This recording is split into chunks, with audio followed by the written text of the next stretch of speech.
Welcome to Bastard Quest. I'm your game bastard Kyle. I'm T-Rod. Cool. What? So I'm trying a new nickname. Oh, cool. I'll be Corey. I did not expect that, Todd. I'm Austin. Welcome to Bastard Quest. Today we're playing, I guess I should have said I'm your lore bastard, because we're playing the One Ring again. The One Ring, in case you don't know, is the Lord of the Rings RPG from Freylig. Swedish pronunciation. It's No. Fria Ligan, I think is. Well, I think the Swedish No, it is. pronunciation is That's- Flagerburger, Flangerfurger. Right. No, it is Fria Ligan when you Yeah, I believe look so. at their That's correct, social yeah. stuff. Do Swedish people know about the Swedish chef? They've got to, right? Sure, certainly. Everybody knows about the Swedish chef. He's their god.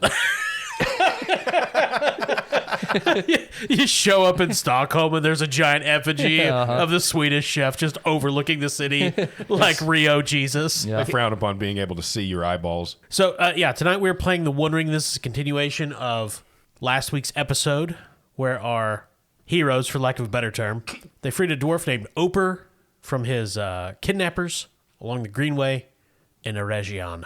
And if you think, I don't know what any of those words mean, go back and listen to last week's episode. We'll wait. Okay, now that you're back. Austin, who are you playing? Well, I'm Zip, the dwarf. Corey? I'm Ezel, the elf. Todd? Bungo Tuk. The three of you have rescued the dwarf named Oper. You passed the night in what remained of the false pilgrims camp. I presume you guys cleared the bodies away, but you do you. We had to eat. Right? Especially Colby.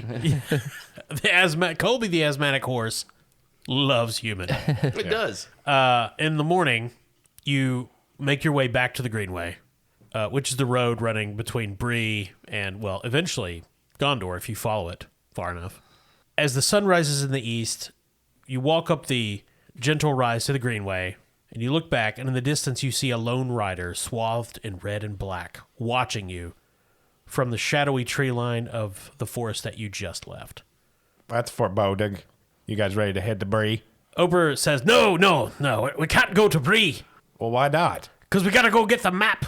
You said you already knew where this thing was. Why do we need a map? No, I said I know where he hid it. I don't know where he hid it. You're gonna have to explain that further. I know how to get a map that'll tell you where he hid it. I hate dwarves. You are a dwarf. Thráin made the map so people could follow his path.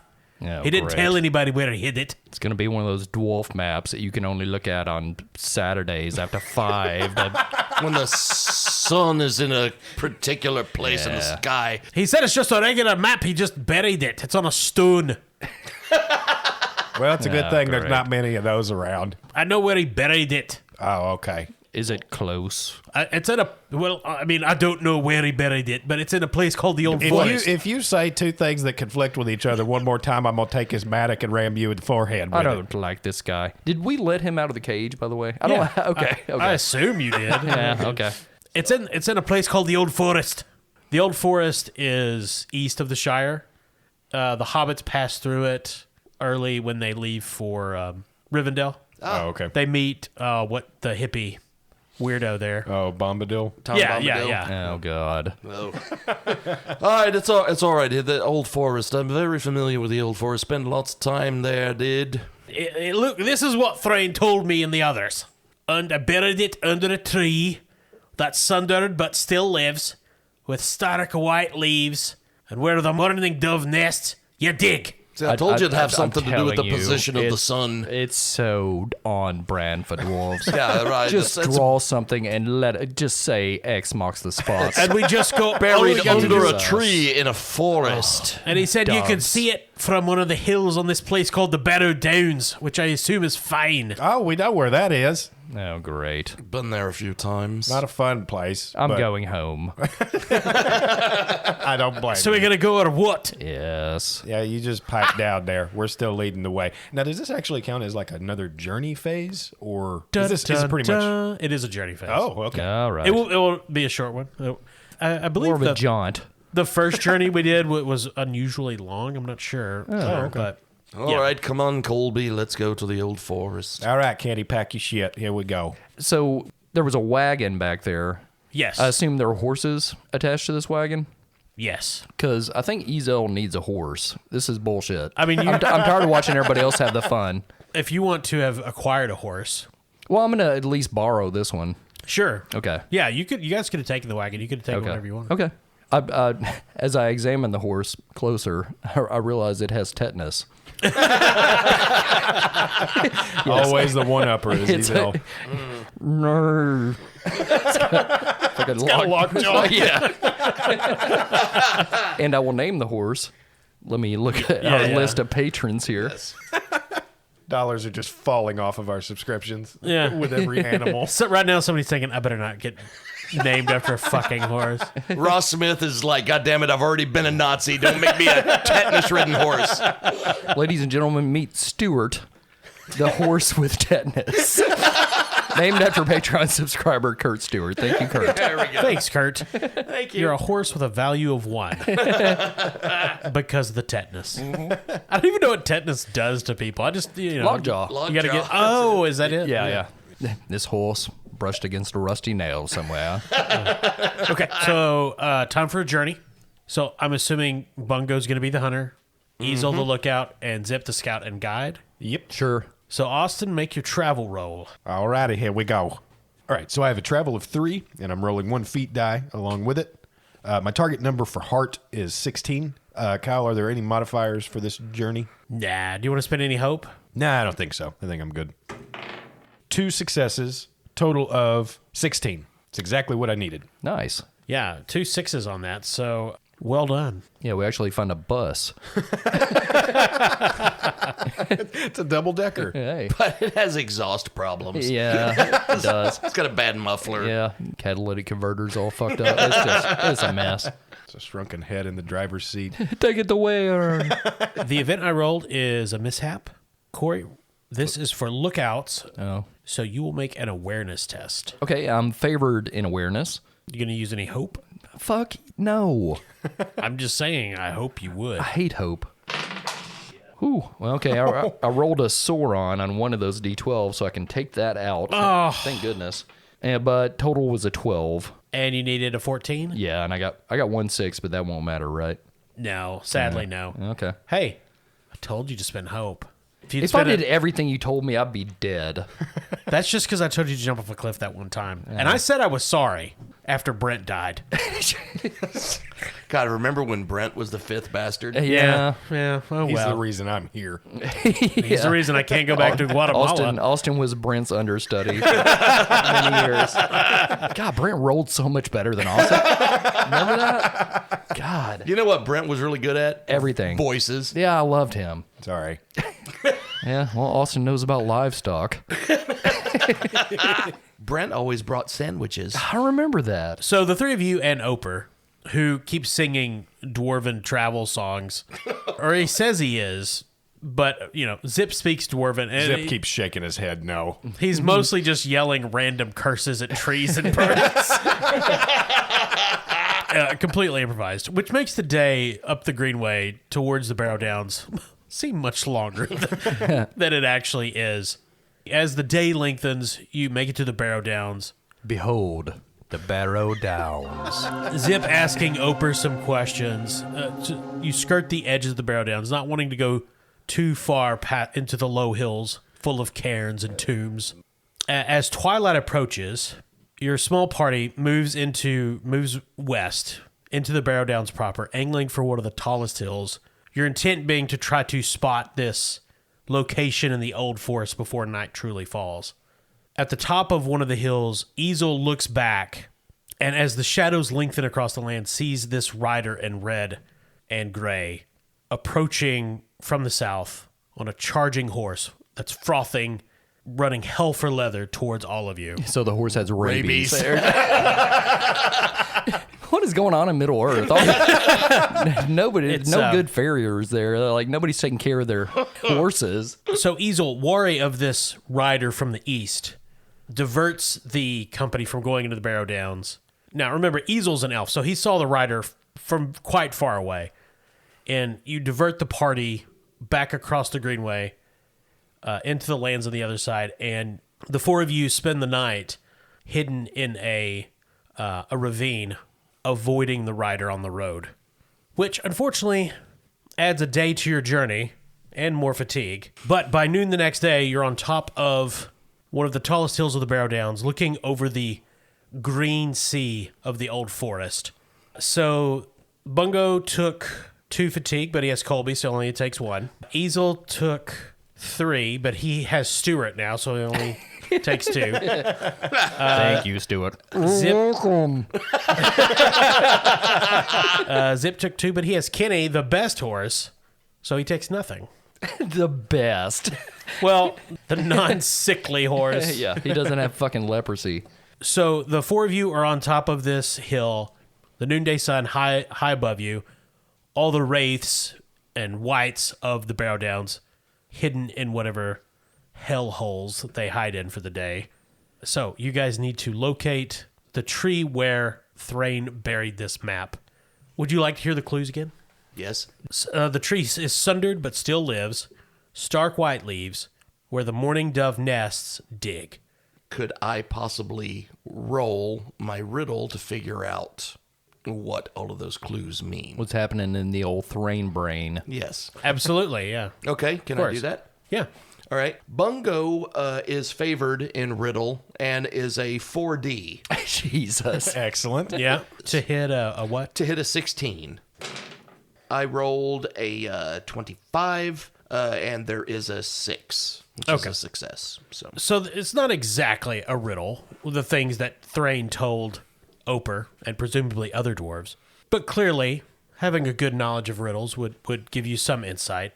Sundered, typically in prose or riddles, would mean indicating of a tree might mean struck by lightning.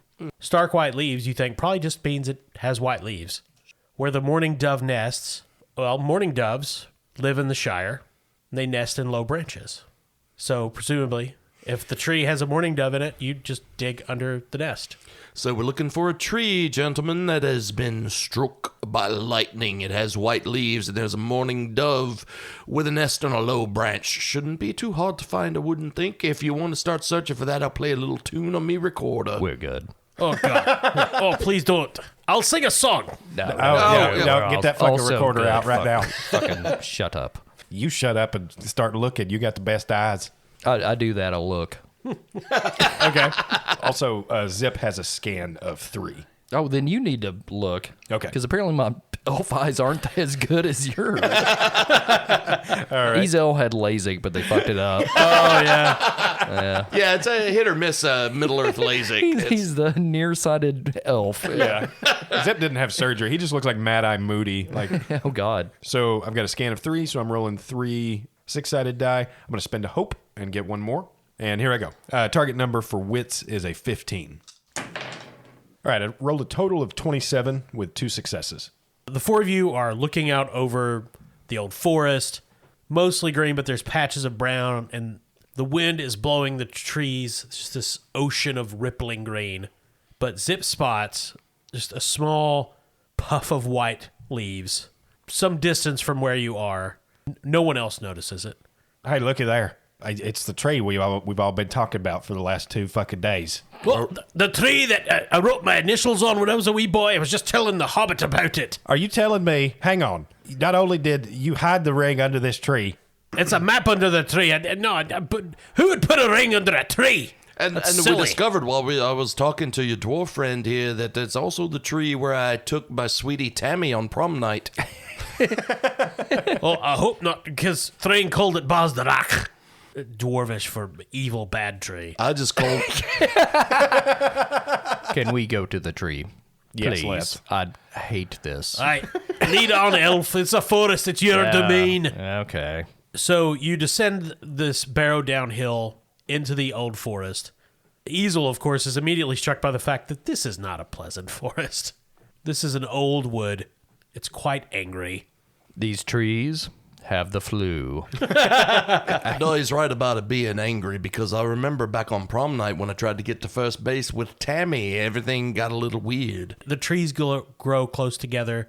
The foliage above is a ceiling that blocks out the sun. Lots of gnarled roots make it difficult to walk amidst the trunks. The whispering wind and the ever-present feeling that you are being watched.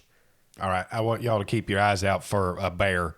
If you see one, I want you to shoot it immediately. Do not talk to it. Why would any of us talk to a bleeding bear? Don't ask me. I might talk to the bear. Just going to be honest. So who is guiding the group? I assume Zip is guiding everybody to what he saw. Yeah. What skill are you using? I've got a 2 skill in Explore. Yeah, I think that sounds like the appropriate skill. Okay. I'm going to spend 1 more point of hope. So target number for wits is still 15. Okay. Rolling 3d6 and a feat die. Ooh, rolled a 14. So Zip leads the party into the old forest. You guys are pushing through brambles and stinging nettles. Everything smells like rotting wood and sap. You hear chittering squirrels that just sound angry, squawking birds. And you wander for hours. The shadows start to lengthen. Even here, in the middle of the day, it's getting darker and darker. Could Bungo use his awareness? To Find the tree. absolutely. I'm not favored in it, but I do have a D2. Okay.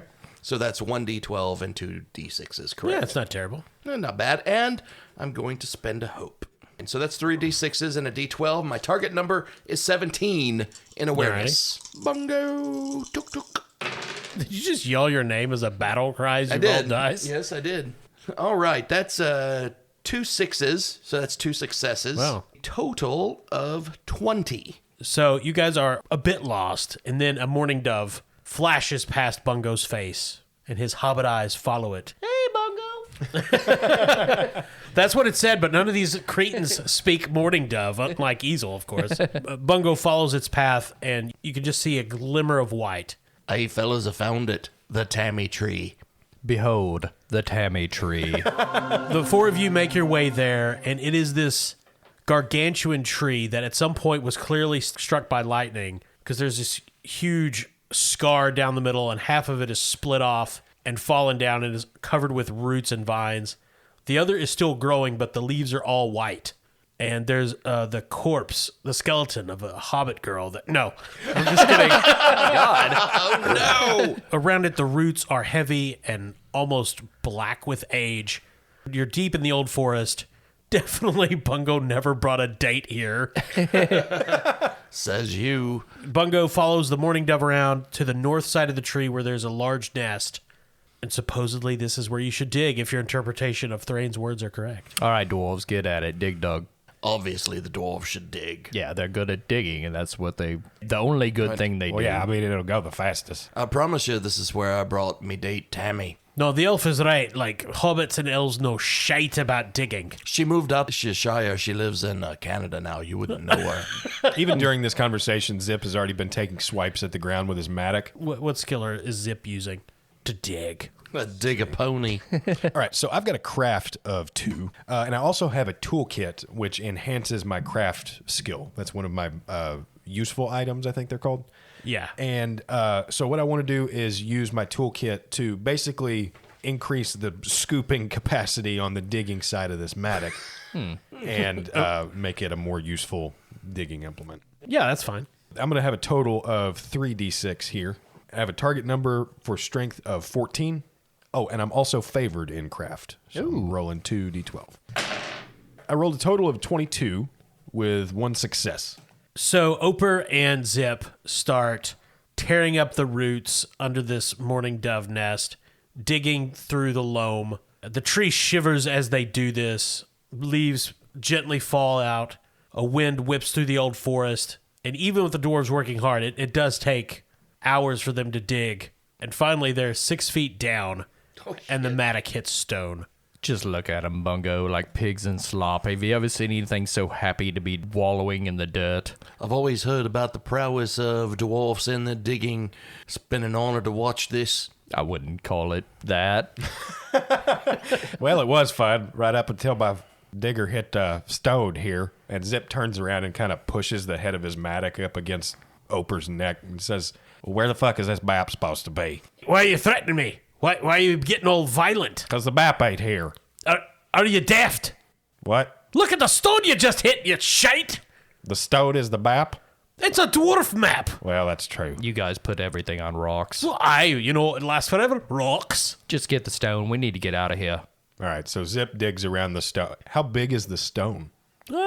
It's about the size of a manhole cover. Oh, okay. So you Oh, guys look, are, a burning bush. Wait, another stone. The Lord is speaking to us. His laws. Hey, get out of here, Baal. so That's not Patrick Ball, Patreon subscriber. no, The false god Ball. false god Patrick Ball.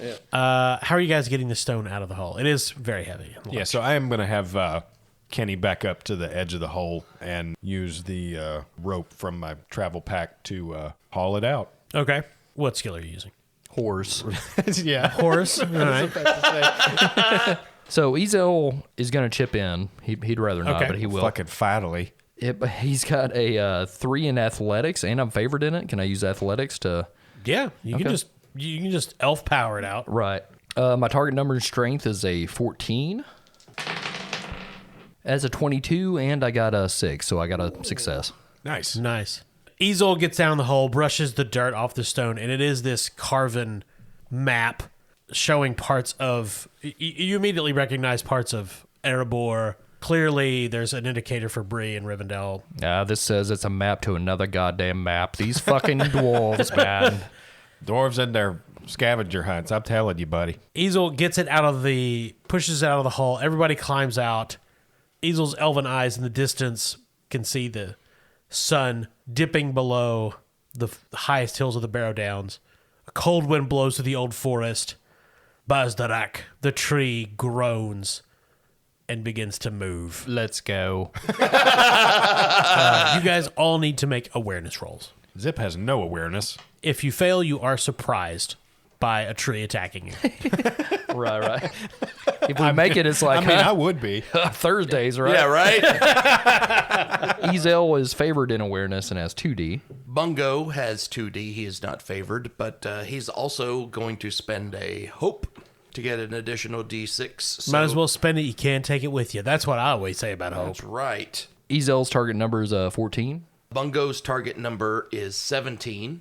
And Zip's target number is also 14. I'm also going to spend a hope Okay. and give myself a D6 because there's no way for me to roll a 14. I'm not because I pay attention. Bungo tuk. Oh, my God. Well, I rolled a 3 and a 1.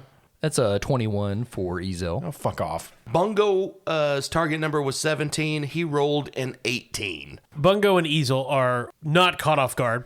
Maybe this fuck. happened the last time Bungo was here. I remember this happened the night I was here with Tammy. He just never mentioned it. Tree tried to grope her. Oh, the old sexual assault tree. Those trees are handsy. One of them was a coach at Ohio State. Zip didn't notice. They though. cut that tree down, though. Well, I mean, after he ran for Congress. It won. 35 years in a row. So Zip cannot take part in opening volleys of the first round of close quarters. Zip's just staring down the hole still. What a great hole. Well, can I say why Zip maybe didn't notice? Of course. Okay, so as soon as he sensed something wrong, Zip he took a piece of parchment from his pack and started trying to make like one of those graphite rubbings of the map on the rock. I see. Okay, Indy. So opening volleys, the tree doesn't get any because it's a tree. I mean, he could chuck a pine cone at us or something. Yeah. So are Ezel and Bungo throwing things, firing arrows? Ezel will fire his great bow. Bungo will throw his short spear Okay. So at the tree. the tree's limbs are twisting down for you guys, clearly moving of their own volition. Okay, my bow is 3. Target number is 14.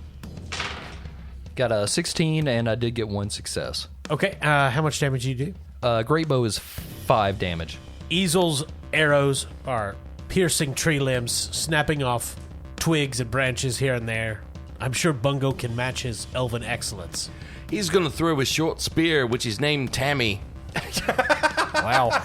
Okay. Very appropriate. He keeps losing it after every fight. So we use our strength as our target number in this, correct? Yes, sir. All right, so Bungo is a 1D in spears. Okay. And he's going to spend a hope. Target number 17, rolling 2d6 and 1d12. Oh, shit. What up? Who is it? It's that boy Gandalf. Hey, buddy. So you hit. Well, let's see. I got that boy Gandalf, which is 12. That's is that an automatic Yeah. success? Yeah, pretty much. Bungo's short spear is also Grievous. I don't know what that means, but I have it written down. So Grievous adds 1 more damage, and I'm pretty sure you already factored that in. I did. Normal damage from a short spear is a 3, but because it is Grievous, it is 4. The spear slams into the tree. A huge chunk of bark and trunk crack and splinter away, and the tree shrieks this soul-crushing howl, expands through the old forest, striking fear into the hearts. Everyone takes 3 shadow points. Oh, God. man. Oh, no. And you must make a shadow test with your wisdom. If you fail, you may not spend hope for the rest of the fight. So you guys need to make wisdom rolls. That You just take roll a feat die with a number of d6s equal to whatever your wisdom rating is. Okay. Okay. So I'm rolling 2d6 and a feat die. Also, I have the virtue Untamable Spirit, so I get 1 more d6 when trying to resist darkness. Oh, why did you take that? Well, have you seen Zip? Well, I mean, he's not trying to fight the darkness. That's why I'm confused. so I have a 1 in wisdom. I didn't raise my shit like these guys did in the Right, fellowship phase. But I do have Gleam of Wrath. On a successful attack roll, your adversary additionally loses 1 point of hate or resolve. That is good to note. Yeah. Yeah, It seems to be a hateful tree. it is. Yeah, so it's a bad tree. Well, basically, our enemies have hate to counteract our hope, right? Yes. Yeah. And he actually had to spend a point of hate to do this. Okay, and actually he loses an additional point for each success. How many successes did you get? I had 1, so he loses 2 hate. Calm down. Hurting him. He's mad now. He's not hating. The But hate not is- hateful. Yeah. He's just, He's still a little bit hateful. miffed. Yeah. He's still 25% hateful. He's just annoyed. So, Kyle, this is under wits. Is that our target number? Yes. My target number is a 14. I'm going to use a hope. Okay. There you go, Corey. Use that hope. Todd, what do you got? I have a 2 in wisdom, and my target number in wits is a 16. And I'm going to spend a hope to get an additional d6. There you go. Yeah, there's a good one to spend a hope on, for Yeah. sure. Which ain't brings spending my shit. current hope is 10. All right. So, Todd, everybody roll your wisdoms. Okay. Oh my God, so many low numbers. Oh my God, I rolled a Sauron. Nice. Oh, shit, what up? Rolled that boy Gandalf again. Oh, good for you. I feel like you guys are sucking away my good rolls. I rolled a total of 10, but it doesn't matter because I rolled a Sauron. I rolled a 1 on the D12. So that's I total. did roll 1 success. Yeah, it doesn't matter. Yeah, that's what I figured. Corey, what do your elf dice say? Ezel got a 17 and 1 success. Okay, so you reduced the number of shadow points you took by 2. Oh, thanks. You're welcome.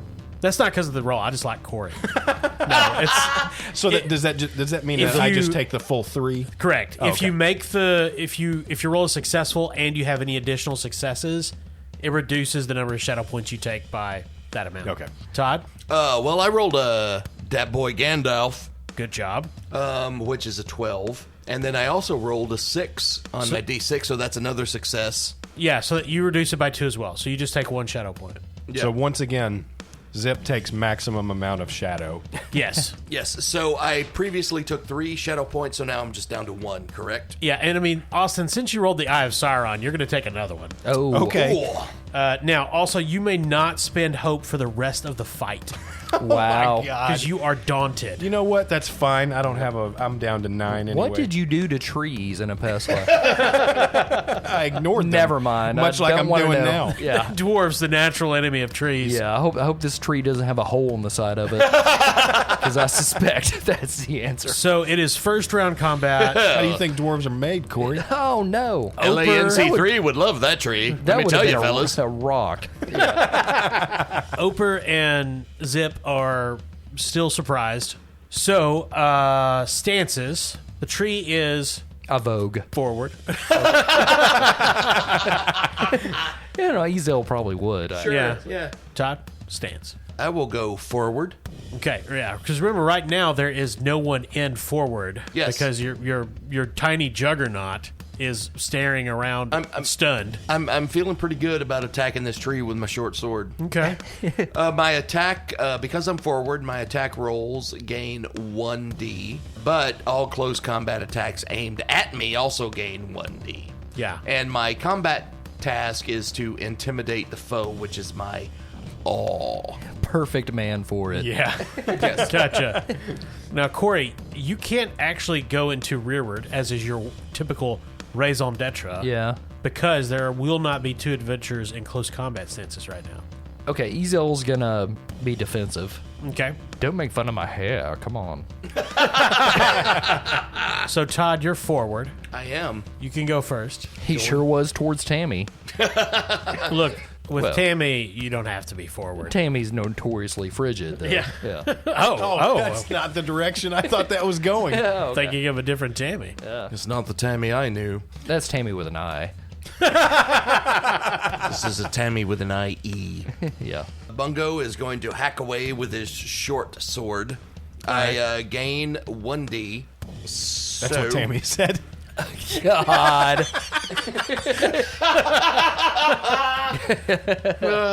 Okay, so in swords, Bungo is actually a 2d, so plus 1d for being forward, so he is rolling a d12 and 3d6. Yep. Sounds good to me. And his target number is 17. The total is 15. Oh. That's not good. Bungo's hacking away at roots, wood chips flying through the air, the trees groaning and limbs twisting closer. Corey, you're on defensive, right? Yes, sir. What you doing? Ezel has yet to use his spear. Oh, has that not happened yet? His great spear. Yeah, he's always bowed. So, He's always bowed, folks. yeah, so get ready for great spear. Okay. I have 2 in spear. My strength target number is 14. Okay. What about your hope? I don't care about hope. I will never care about hope. Got a 14 exactly with 2 6s. Nice. Nice. So the spear is actually flaming. Now, you're defensive, correct? That's correct. Did you reduce one of your die for being on the defensive? As far as you know. No, I didn't. Sounds like a no. So do you want to reroll? What I meant to say, Kyle, is I got a 8. No, I'll keep the roll because I fucked up. That's fair. Yeah. Okay. This is why I don't use spears. Yeah, so you're stabbing at the trunk of the tree, chipping away at it, hacking with the spear, which turns out not designed for It's just chopping the wrong down trees. tree. I'm just hitting another one. It's a totally different tree, just looking down at you. Hey, man, not cool. Damn that LASIK doctor. I'm actually hacking at Bungo. The limbs descend towards Bungo and Ezel. Well, let me see which one we hit here. That is Bungo. What's your parry, Todd? Bungo's parry is 16. Damn. 16. We hit it. That is 19. Yeah, rolled a 19 with a 10, so it's a piercing blow. Kyle, real quick, in defensive, I have a combat task of protect companion. What does that mean? So, defensive action, you could have done that instead of attacking, Oh, I see. and you would roll battle, and if you succeeded, any attacks against, for example, Todd, Yeah. Bungo, would have lost 1d. If you'd rolled any successes, for each one of those, they would lose another d. Okay. So you could have saved Bungo's life here, but it's probably going to die. A tree limb slams into Bungo. He is knocked across the forest for damage. And that's endurance, right? Yes. So that knocks me from a 21 down to a 17. Pretty tough hobbit, though. Yeah. And I misspoke. That is not a piercing blow. That is a seize. When Bungo lands, vines wrap around him and restrain him, dragging him to the earth. The hero can only fight in the forward stance, making brawling attacks. Seized heroes may free themselves by spending a success icon from a successful attack roll. So, Bungo is being restrained by these vines. Ezel is hacking away at a tree with a spear, which again, not designed for wood cuttery. Oper is just looking around going, oh, it's a fucking tree! What the shit? What do we throw? We throw boots at it! He's taking off a boot to try to throw. Oh, great. I would imagine at this point Zip has looked up. Yeah. Zip is just making this rubbing of the stone map.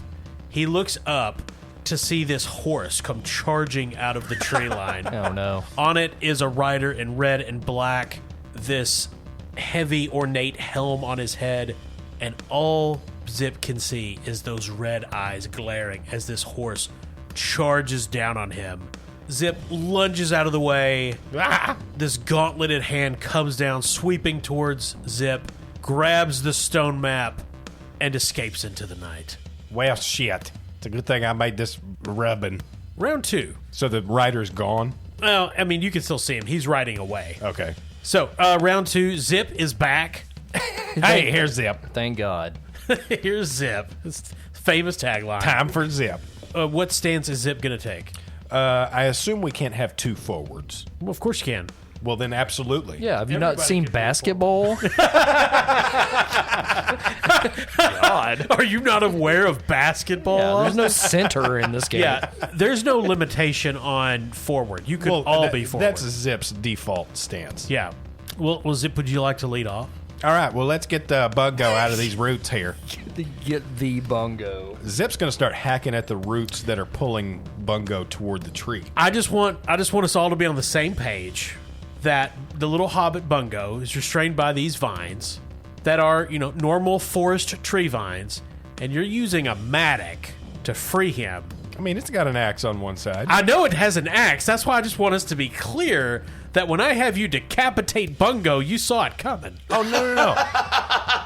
I'm sorry. I'm thinking of, cutting off the vine between Bungo and the tree. Okay. As it's dragging him toward it. That's why I'm glad we're on the same page. All right. I thought you were just slamming an axe. I'm just gonna swing at towards this his wad. chest. I mean, I'm going to stab bungo.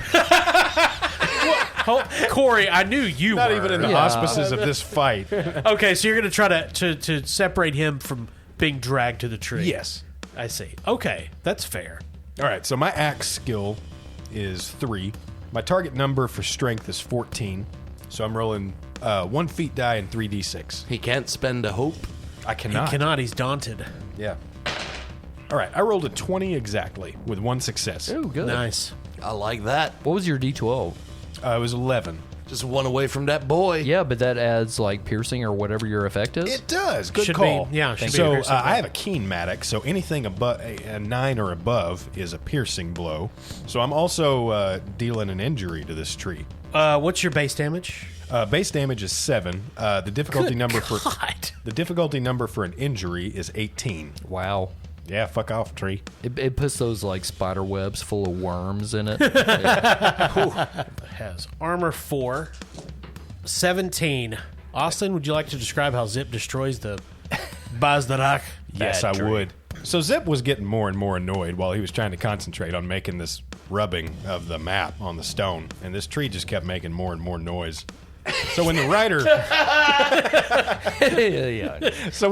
drove, ran by and picked up this stone and ran off with it, well, that was just the last straw. So Zip hops to his feet, runs up, leaps off of one of the roots of the tree, and dives at this knot-looking thing in the center of the trunk, and just plunges his mattock into it with And that's where the tree brain is? yeah.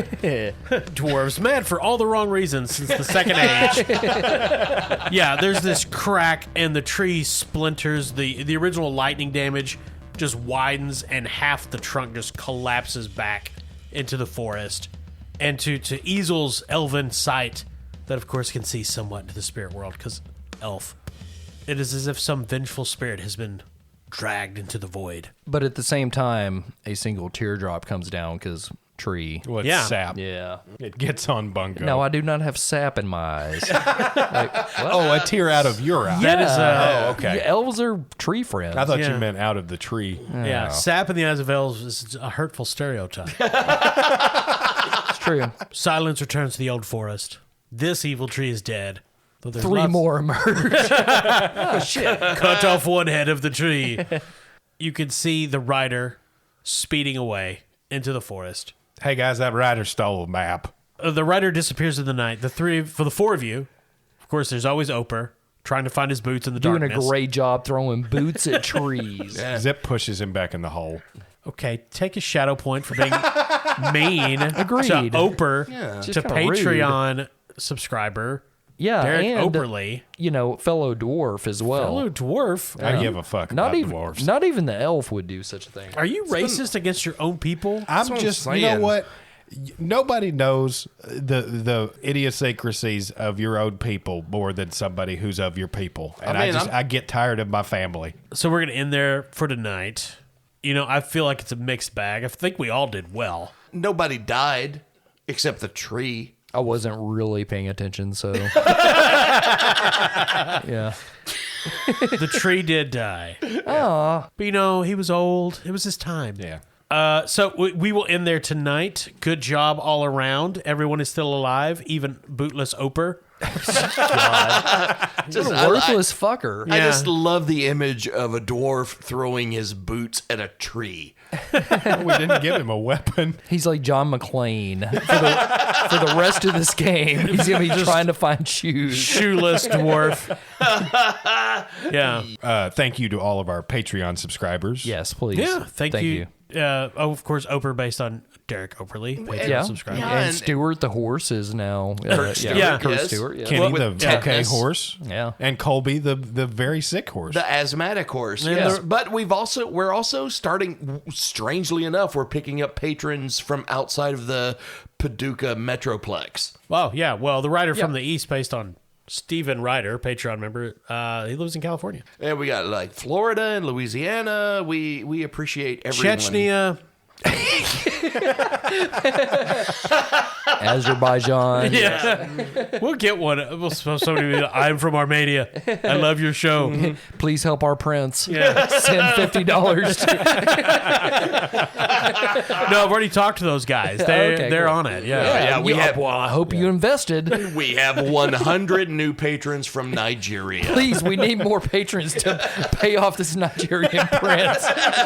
We bought so many Kroger gift cards. God damn it. Well, and thank you to our sponsor, Barrel and Bond. Barrel and Bond, god damn it. Bourbon. Y'all are tops. That's Yes. their tagline. God damn it, bourbon. God damn it, bourbon. If not, it should be. Hashtag God damn it, bourbon. They are definitively the best bourbon bar in that location in Paducah. And that goes either way. It could be God damn it, bourbon, or God damn it, bourbon. Yeah. Yeah, it goes both ways. Sometimes it's One you say during the night, one you say the next morning. usually mine is like yeah. And then I wake up in a gutter in Armenia. Which reminds me of their bathroom. An Armenian gutter. Well, It's thank you for listening. There is a Bastard Quest sticker in their bathroom. So. There is. The, Nice. only, the only sticker for some reason. If you go there, you might spot it. Well, thank you for listening. I'm Kyle. I'm Todd. Corey. I'm Austin.